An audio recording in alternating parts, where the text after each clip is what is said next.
नमस्कार। आकाशवाणी से प्रस्तुत है समाचार प्रभात।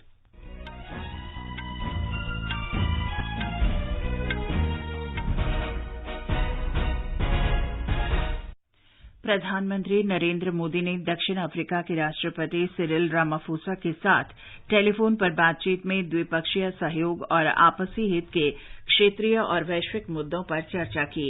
वित्तीय सेवा प्रदाता कंपनी मॉर्गन स्टैनली ने भारतीय बाजार को ओवरवेट श्रेणी में रखा, चीन की रेटिंग घटाई। मौसम विभाग ने मध्य प्रदेश, छत्तीसगढ़ और महाराष्ट्र के विदर्भ में भारी बारिश की चेतावनी जारी की। दिल्ली में भी येलो अलर्ट जारी। पुरुष हॉकी एशियाई चैंपियंस ट्रॉफी में भारत ने चेन्नई में अपने शुरुआती मैच में चीन को 7-2 से पराजित किया। ऑस्ट्रेलियन ओपन बैडमिंटन में एचएस प्रणॉय, किदम्बी श्रीकांत और पीवी सिंधु आज सिडनी में अपने सिंगल्स क्वार्टर फाइनल मैच खेलेंगे। समाचार प्रभात के साथ मैं चंद्रिका जोशी। प्रधानमंत्री नरेंद्र मोदी ने दक्षिण अफ्रीका के राष्ट्रपति सिरिल रामाफोसा से टेलीफोन पर बातचीत की।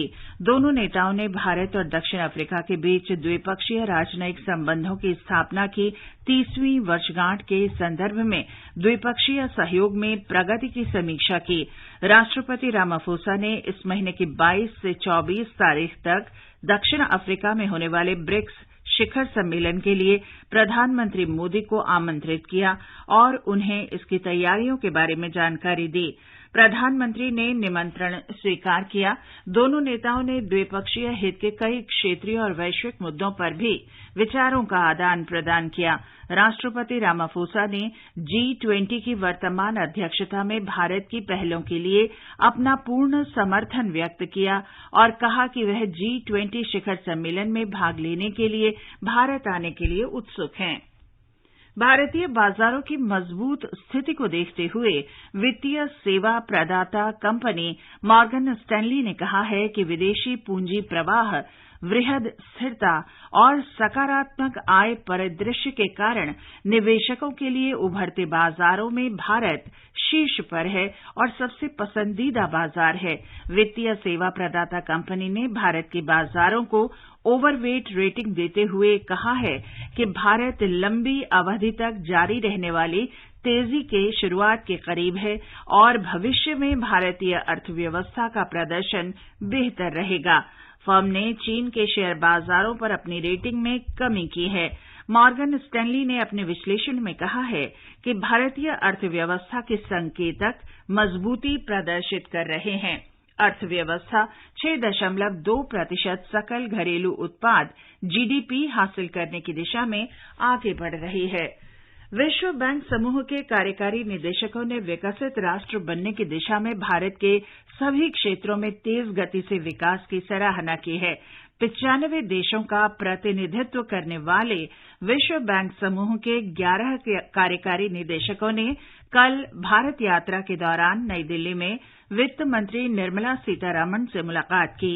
वित्त मंत्रालय ने एक ट्वीट में कहा है कि कार्यकारी निदेशकों ने 2047 तक भारत के विकसित बनने की महत्वाकांक्षा में परिवर्तनकारी सुधारों और निजी क्षेत्र की भागीदारी से सक्षम सभी क्षेत्रों में तेज गति से विकास की सराहना की है।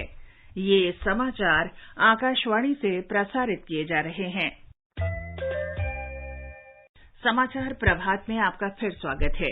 लोकसभा ने राष्ट्रीय राजधानी क्षेत्र दिल्ली सरकार संशोधन विधेयक 2023 पारित कर दिया है। ये विधेयक केंद्र सरकार को राष्ट्रीय राजधानी क्षेत्र दिल्ली सरकार के अधिकारियों और कर्मचारियों के सेवा संबंधी नियम बनाने का अधिकार देता है। विधेयक में राष्ट्रीय राजधानी लोक सेवा प्राधिकरण के गठन का भी प्रावधान है। प्राधिकरण में दिल्ली के मुख्यमंत्री, मुख्य सचिव और प्रधान गृह सचिव शामिल होंगे। प्राधिकरण अधिकारियों के स्थानांतरण, नियुक्ति और अनुशासनात्मक कार्रवाई के संबंध में दिल्ली के उपराज्यपाल को सिफारिशें देगा। गृह मंत्री अमित शाह ने कहा कि संसद को केंद्र शासित प्रदेश दिल्ली के लिए कानून बनाने का पूरा अधिकार है। दिल्ली राज्य ही नहीं है, ये तो संघ प्रदेश है और संघ प्रदेश में भी राजधानी क्षेत्र है जो एक विशेष आर्टिकल के तहत बनाया गया अनुच्छेद 239A3B के तहत संसद को दिल्ली संघ राज्य क्षेत्र या उसके किसी भी भाग के लिए उसके संबंधित किसी भी विषय के लिए कानून बनाने का पूर्ण अधिकार है। आम आदमी पार्टी के लोकसभा सांसद सुशील कुमार रिंकू को सदन में उनके दुर्व्यवहार के लिए मौजूदा मानसून सत्र की शेष अवधि के लिए निलंबित कर दिया गया है। प्रेस और पत्र पत्रिका पंजीकरण विधेयक 2023 राज्यसभा में पारित हो गया। विधेयक प्रस्तुत करते हुए सूचना और प्रसारण मंत्री अनुराग सिंह ठाकुर ने कहा कि विधेयक का उद्देश्य समाचार पत्रों और पत्रिकाओं की पंजीकरण प्रक्रिया सरल बनाना है। पंजीकरण प्रक्रिया निर्धारित 60 दिन की अवधि में पूरी हो जाएगी। औषधि संशोधन विधेयक 2023 कल लोकसभा में पेश किया गया। इसका उद्देश्य 1948 के औषधि अधिनियम में संशोधन लाना है। विधेयक में जम्मू कश्मीर औषधि अधिनियम 2021 के तहत पंजीकृत या योग्य व्यक्तियों से संबंधित एक विशेष प्रावधान है। राज्यसभा ने अब तटीय क्षेत्र खनिज विकास और विनियमन संशोधन विधेयक 2023 पारित कर दिया है। कोयला और खान मंत्री प्रहलाद जोशी ने विधेयक पेश किया। नया विधेयक देश के समुद्री क्षेत्र में खनन को नियंत्रित करेगा।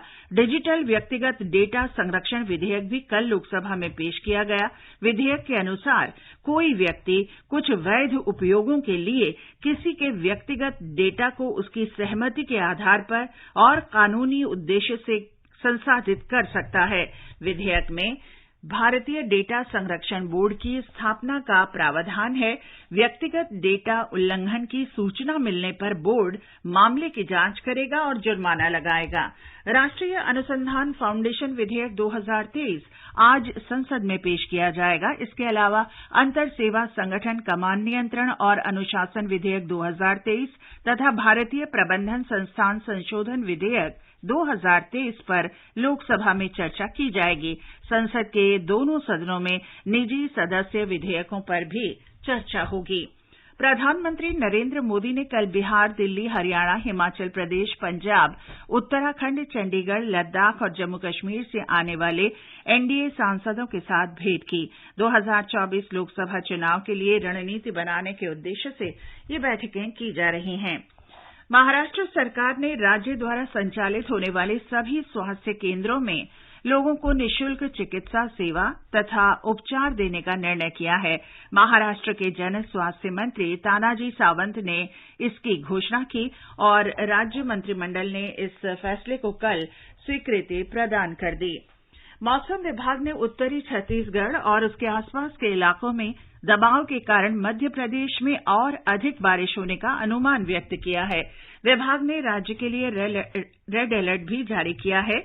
विदर्भ और छत्तीसगढ़ के लिए अत्यधिक वर्षा की आशंका के लिए ऑरेंज अलर्ट की चेतावनी दी गई है। अगले 5 दिन के दौरान अरुणाचल प्रदेश, असम और मेघालय में अलग अलग स्थानों पर तेज बारिश होने की संभावना है। आकाशवाणी समाचार से विशेष बातचीत में मौसम विभाग के वरिष्ठ वैज्ञानिक आरके जैनामणि ने बताया कि मुख्य रूप से ऑरेंज अलर्ट मध्य प्रदेश, उत्तराखंड और हिमाचल प्रदेश के लिए है।